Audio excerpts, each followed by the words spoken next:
でもともとはトバログこういう感じのブランドで無印良品とかいろいろと作っていったんですよね。カタカナって細かいディテール調整してると難しくて、実は交差してるんですよ。初公開。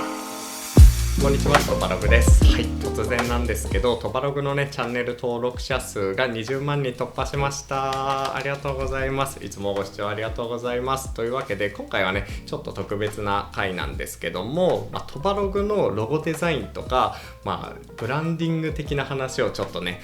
トバログのロゴデザインをしてくれたパラフの鎌田さんをお呼びして今回いろいろお話ししていこうかなと思います。よろしくお願いします。お願いします。自己紹介の方を、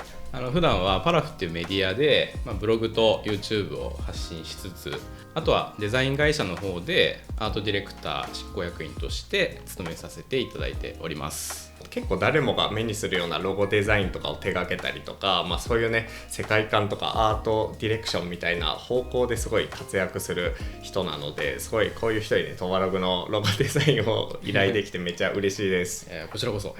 そもそもなんでトバログロゴデザインを作りたかったのみたいな、そのきっかけだったり、もともとのロゴからなんでこういうロゴになったのみたいな話とかをちょっとブランディング的なところも含めてお話ししていきたいと思います。それでは行ってみましょう。今の動画のねところでこうちょっとグレイッシュなトバログのロゴがバンって一回画面の切り替わりで出ると思うんですけど、あれはね実は赤松さんに作ってもらったロゴなんですね。でもともとはトバログこういう感じのロゴデザインでした。これはねこれはちょっとトバログもともと大学生の時にブログ始めて、その時に食べログってのがあるからトバログのトバのログでトバログってあったらおもろいかなと思ってそんなねめちゃくちゃ簡単な理由でトバログっていうのを始めたんで、カクカクした感じだったね最初はね。そうなんです。大学の時にパワポでこう手で最初はトバログのイメージとしてはなんか30代の中堅クラスの会社員がガジェットを紹介してるブログっていう位置づけだったの、イメージとしては。どうしてもやっぱり年上のそのガジェット経験豊富な人たちから見ると、大学生が書いたブログなんてみたいな風潮とかもなきにしもあらずだったから、どっちかっていうと割とちゃんとしてる人に読まれやすいブログっていうのをイメージしていて、それでロゴ的にはこういうカクカクしたですね。じゃあ一応意図はあったんだ、ロゴっていうのも。そうで、途中からやっぱりこうなんかガジェットっておしゃれじゃねみたいな方に行きたい、機能性をすごい重視するっていうのがやっぱ当時としては結構普通だったから、もう少し一般的な、文系だからさ、文系の人も楽しい生活のおしゃれなアイテムみたいにガジェットを取るようになって、そっからちょっと方向が変わってったんですけど、そうなるとトバログのロゴがちょっと今までの感じと合わない。ちょっとロゴ YouTube も始めたし変えたいなっていうツイートをここでして。そうなんですよねそうたまたま僕がそのパラフっていうメディア立ち上げたばっかりぐらいだったかな確かっていう頃で、めっちゃやりたいかもって思って僕やりましょうかみたいな全然フォロワー数とかもめちゃくちゃ少ない謎のアカウントでリプライしたせいでなんかちょっと怪しまれたっていうのをね後から聞いたんだけど、マジシャンって書いてあってマジシャン、20代後半同士で仕事をしたりそういうのをやり始めたら面白いなっていうのも、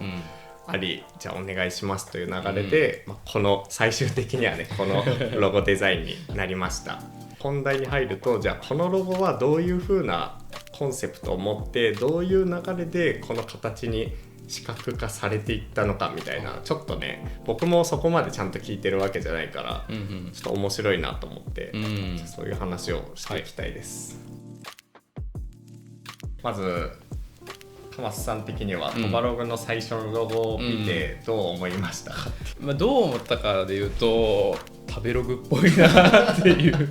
とこですかね。なんかその最近のトバログのトーンと比べるとちょっとカジュアルな感じしちゃうなっていう印象はありましたね。なるほどね、なんかどういう風に変えたいのかとか、トバログっていうメディアのビジョンは何なのかとか、ロゴのデザインとかする上で重要な情報源をはいまずはこう紐解いていったみたいな作業をしていったんですけど、結構これが、僕の普段やってるプロジェクトとかってそこを言語化すること自体がやっぱ難しいことが多くて、そのお客さんがすごい丁寧に何回も何回も重ねて質問してヒアリングしてで仲良くなって紐解いていくみたいなことやるんですけど、トバログの場合はもう最初から明確なものがありすぎていて、はい、すごいなって本当に思いましたね。そもそもトバログいろんなカテゴリーにこう、話突っ込みすぎて収集つかなくなったからなんか軸欲しいなっていうのがあって、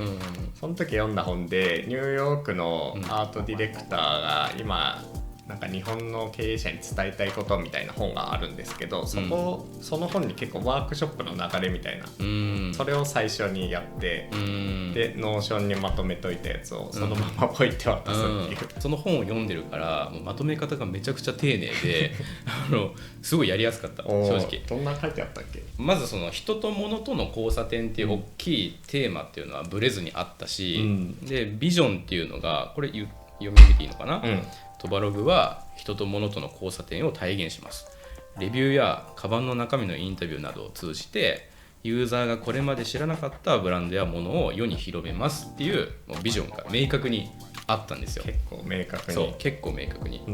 でブランドプロポジションって言われる、どんなブランドにしていきたいかみたいな話で言うと、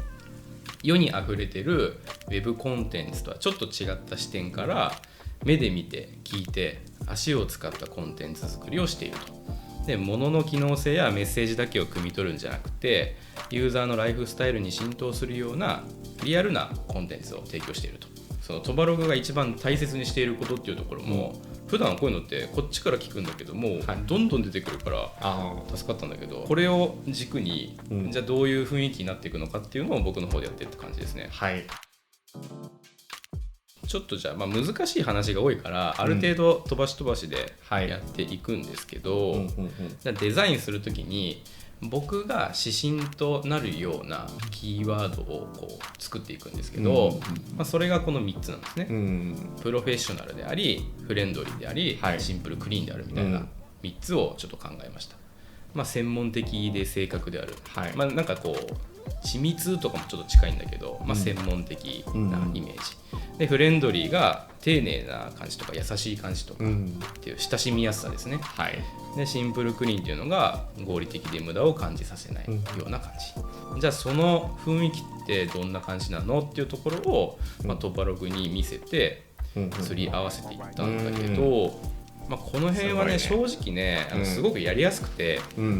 なんでかっていうともう好きなものを紹介してるからその好きなビジュアルを集めれば言ったら間違いはないわけ、なんとなくこうブランドでいうと無印良品とか、あと Google とかも結構近いなって思ってて、なんかパッと見た時に柔らかさがあるっていうか、あの辺が結構トバログっぽいのかなって思って、こういう雰囲気を集めてる感じですね。でその後にこういう、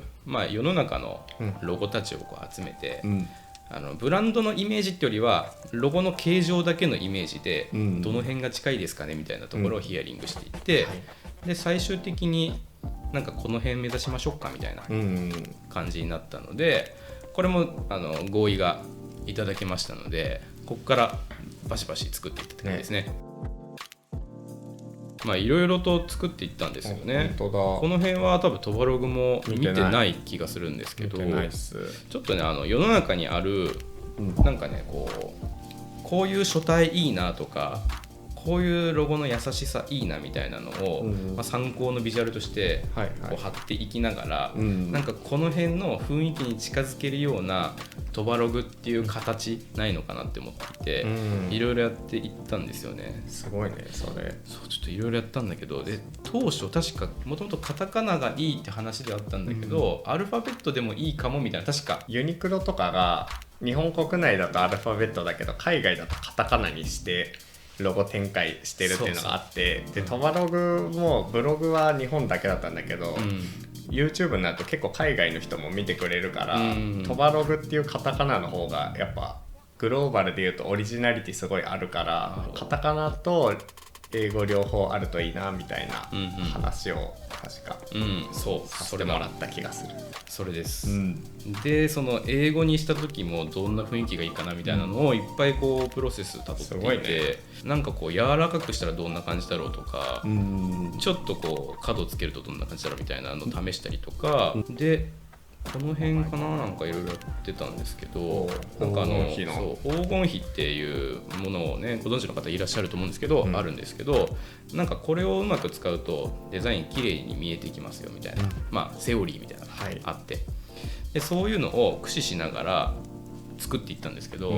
カタカナって実は結構難しくて日本人しか基本読めないものだし、なんか文字によってすごい局面があったりとかまっすぐだったりとか、あとトバログのグとかね、点々がついてたりとかして、そのバランスがめちゃくちゃ実は難しいんですよ。でそれをなんかこの黄金比の円だけでなんか作れないかなって思っていろいろ試行錯誤した時のすごい画面ですね。それが黄金比になってるんですね。とりあえずなんか丸と丸を組み合わせて、なんかトバログの「と」だったら「と」のこの曲線があるんだけど、その曲線も実は正円になってるみたいな裏側が出てくると面白いなって思ってて、これもまっすぐな一旦「と」にしてて、でここを正円のラインをうまく切り取って「と」ができないかなとか、ここの円とその下の円で「ば」ができそうだなって思って、こことここをうまく切り取ってすごいねバを作ってでロはねちょっともうまっすぐだから、まあ口みたいな感じで作って、で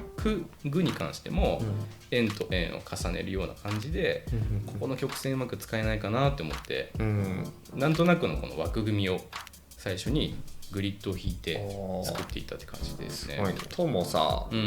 ど真ん中からこう出るとかじゃなくてちょっと上側にあったりとかね、そう、その辺はもう目視でこっちの方がいいんじゃないみたいな微調整をミリ単位で行うみたいなプロセスをたどってて、である程度なんかトハロクみたいな形が見えてきたあたりで、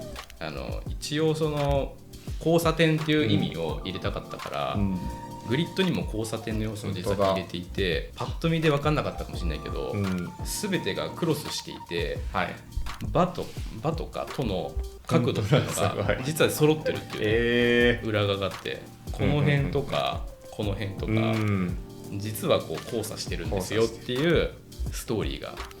あって、この辺とかね綺麗に角度揃ってたりとか、すごい確かにここで結構ある程度完成形にはなってるんだけど、この辺からねちょっと細かいディテール調整してて、このね角を取ったりね、すごい全体的にカクカクしちゃってたから、まあ前のロゴと比べると細くなった分優しさは増したんだけど、もうちょっとフォルム自体に優しさが欲しいなと思ってて、この辺を角を落とすっていう処理をしてます。すごい。最初見た時に、今までのロゴがポンポンポンってゴシックで結構硬い感じだったから、すごいなんか線が細くなって柔らかくて、すごいなと思って。そうだいぶその辺は意識して、やっぱ DNA とデザインキーワードみたいなのを考えながら、後戻りしながらやっていくんで、本当に大丈夫かな、ずれてないかなみたいな。あとはね、この辺はトバログって並んだ時に、ロの位置を上下調整してるみたいな感じで、なんかこれぐらいのスペース空けた方が実は綺麗なんじゃないかなみたいなやったりとかで、っていうのを繰り返して、結局こんな感じになった感じですね。見慣れてるやつですね。こんな感じですね。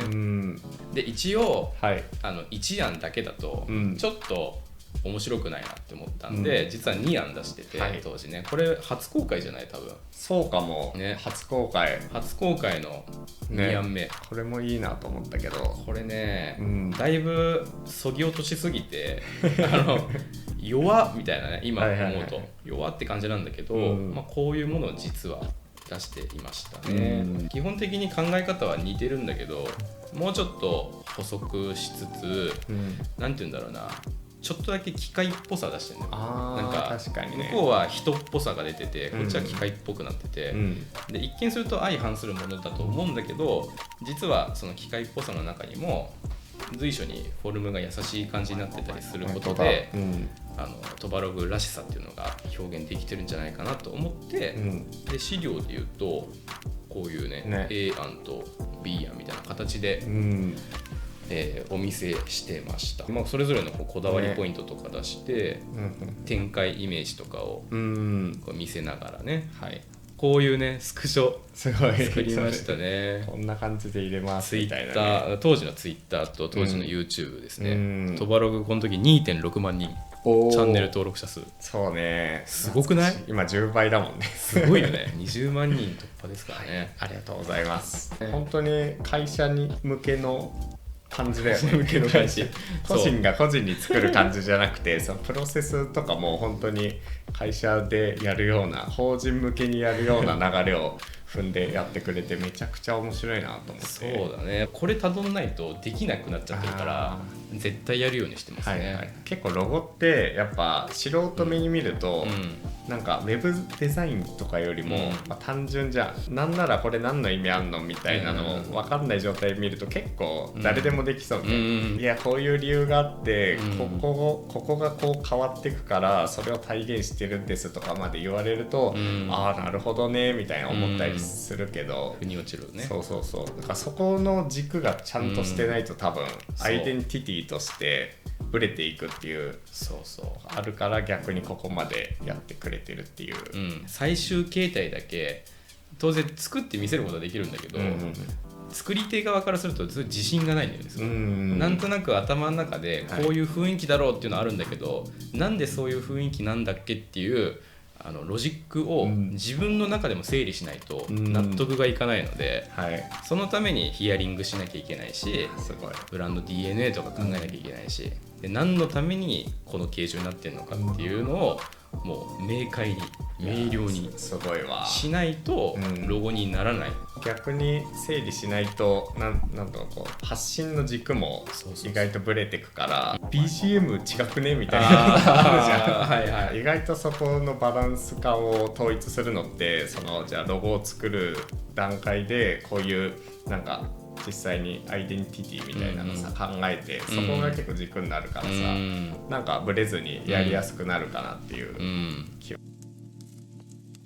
っていう感じでロゴマークというか、トバログのロゴデザイン作ってもらったんですけど、なんかこういうところにトバログってカタカナで入ってるとちょっとあれかなっていうのとかがねそうね、あんまり着れないねとかがあって、シールにしたりなんかそういう自分でこう服にしたりとかって、結構文字だと難しいなっていうのがあって、ずっと1個ポイントトレードマークみたいなのが欲しいなって思ってて、それもね実は今回依頼していて、こんなものが出来上がりました。できました。これなかなかちょっといろいろ直近の仕事とか引っ越しの予定とか結構あって、なかなか公開できてないんですけど、どっかのタイミングでなんかいろいろワンポイントで使いたいなと思ってて、なんかもともとはアップリケ作りたいみたいな確か話でここに貼るやつね、そうなんかワッペンみたいなね、ああいうの作りたいのかなっていう話があったんで、ちっちゃくシンボリックなものを作るといいのかなって思っていろいろと提案してたんですよ。で今紹介したこのシンボルが結果的に採用されたものなんだけど、もともとやっぱり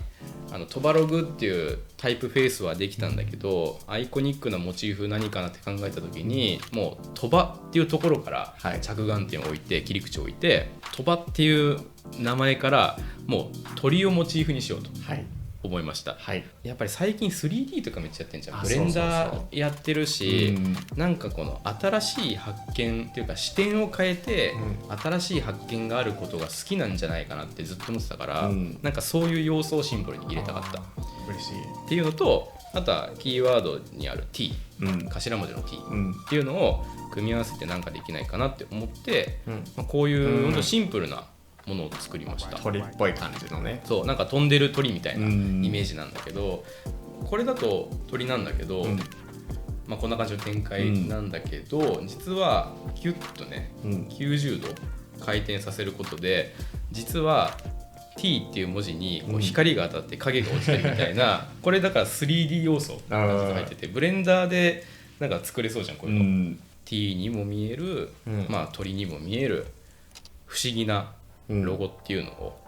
作りました、はい、こんな感じですね。いやいいねそれ。だからどっちがメインかっていうのは関係なくて、好きな方を使えばいいし、